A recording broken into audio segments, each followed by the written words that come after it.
Ikaw, sanay na sanay ka tumano sa ibang lugar, no? Nakasanayan ko na rin kasi yun, tol, eh. O JC, buti bumalik ka pa. Bakit? Bawal ba bumisita? Loko ka talaga eh. Alam mo ka bago-bago mo lang dito kung saan ka pupunta. Lakas mo sa under, kakarating ko lang. Ako agad napansin mo. Namusta? Okay lang, nagyan kami kagabi. Makakay ka, no? Bakit talaga, tama nga kami nga kay Justin. Apple show, tamang gawa rin ng kwento. May tanong ko sa kanila eh. Gandara na talaga. Tara, par. Nangyari dun. Selos sa tapar ah. Kaya nga, Ano nga ba pinagagawa ko gabi? sobrang lasing mo, hindi mo na alam yung ginawa mo kagabi. Pansin mo, wala si Justin.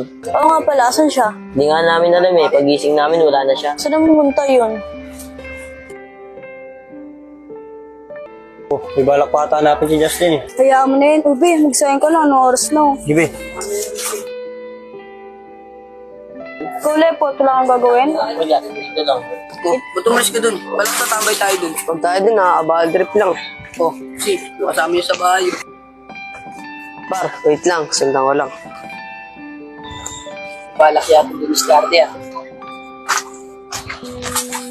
Uy, Yana. Usap nga tayo. Ano naman, JC, pag-uusapan natin? Asarin mo lang ako eh. Okay, no? Ipaamin namin ka na kay Justin, ah. Lakas mo, lasing lang ako doon. Baka mali pa totoo yun eh. Hindi totoo. Inamin na nga nila sa under. Aray ko, nasasaktan ako, JC. Ana, tapatin mo nga ako. Bakit nung dumating si Justin, parang baliwala na ako? JC, paulit-ulit na lang tayo.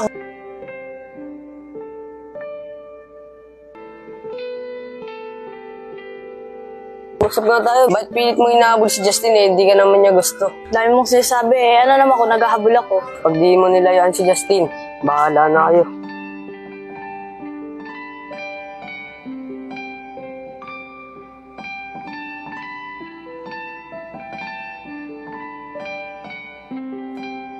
Oh, tol, nangyari.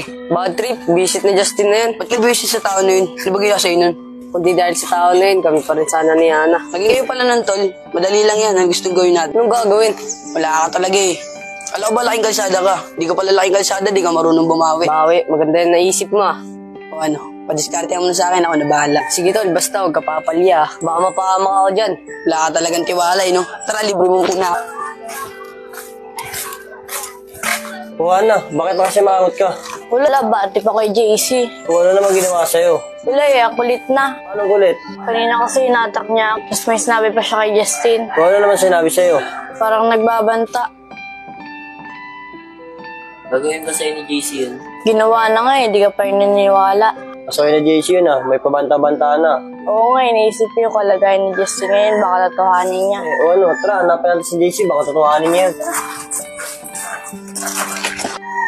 Totoo ka Ana, totoo yung sinasabi mo, baka papagudi mo na kami. Totoo nga yun. Tara par, dito tayo, baka nandito siya. Justin! Justin! Justin!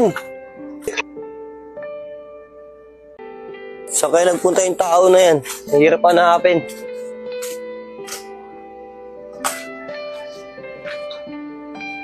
Ito kasi si Hana, may paamin-amin pa eh. Nag-stress si Justin. Yan, sisi na naman siya. Ano na nga yan, nag-aaway pa kayo, dami alam. Tara, uwi na lang tayo. Uuwi naman yun si Justin eh.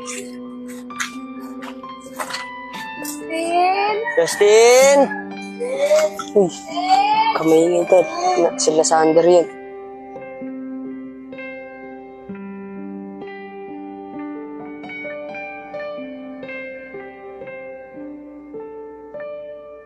Ana, totoo ba yung sinasabi mo? Oo nga, Sander, yung kulit mo, di ako nagbibiro.